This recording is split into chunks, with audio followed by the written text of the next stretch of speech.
माझं नाव सलीम अमीन साब नदाब. हे जे प्रकरण झाले 6 तारखेला झालं, 2 दिवसा अगोदर. तर ही जागेला ज्यावेळी ही घटना माझी घडली, तर त्यावेळी ही घटना सगळ्यात प्रथम मला समजण्या अगोदर हे सतीश पवार जे आपल्या भागात पूजा सतीश पवार जे उमेदवार आहेत त्यांचे पती त्यांना समजले आणि एक्झॅक्टली त्यांना समजल्यानंतर ते व त्यांचे सगळे सहकारी सगळ्यात अगोदर ह्या माझ्या ठिकाणावर आले, माझ्या जागेवर आले आणि त्यांनी ही आग विझवण्याचा प्रयत्न केला आणि फक्त आग विझवण्याचा प्रयत्न नाही केला तर यांनी त्यावेळी सगळ्यात महत्वाचं म्हणजे जिथून धूर येत होता अग्निशामची गाडी यायच्या अगोदर त्यांचे पाय पेटल्यानंतर ज्या आपली गॅस टाकीचा स्फोट झाला तर सगळ्यात पहिला त्यांना लागलं ते पडले.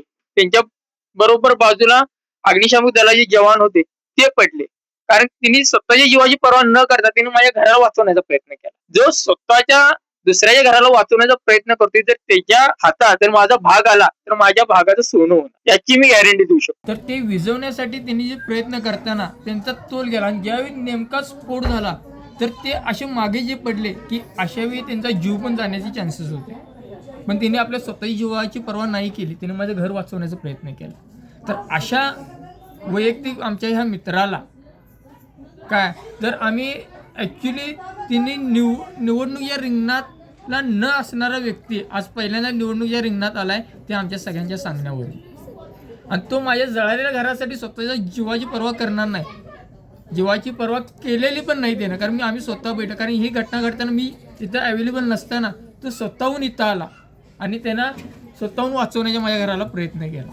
तर अशाच व्यक्तींच्या हातात जर आमचं हे पूर्ण प्रभाग जाईल तर हे जर 100% नंदन होणार याची आम्हाला गॅरंटी आहे.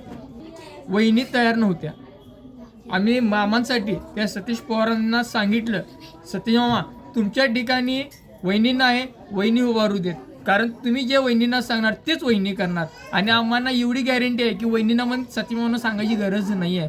वहिनी स्वतःहून या घरी आलेले आहे, चंद्रकांत दादा पाटील आलेले त्यांच्या अगोदर वहिनी माझ्या घरी येऊन इथली काय आहे पोझिशन बघितली आणि स्वतः वहिनीच्या डोळ्यात अश्रू पडलेले आहेत हे बघून आणि हे म्हणजे दुसऱ्यांच्यासाठी अश्रू घालणारी व्यक्ती मग ती ज्या हातात जर आमचा प्रभाग गेला तर ती आमच्या खरोखर प्रभागाचं नंदन केल्याशिवाय ती व्यक्ती राहणार नाही. आणि मला बी निवारा करण्यासाठी ती म्हटले की उद्या तुम्हाला जे साहित्य लागतंय आम्ही आणून तुमचं हे उभा करून देतो. असा एकमेव व्यक्ती न बोलणारा गुपचूप माझ्या खिशात आणून जे देणार आहे ते गावभर नाही एवढी तिने मला मदत केली. उद्या साहित्य आणून हे सगळं मला करून देतो म्हटले त्यांनी.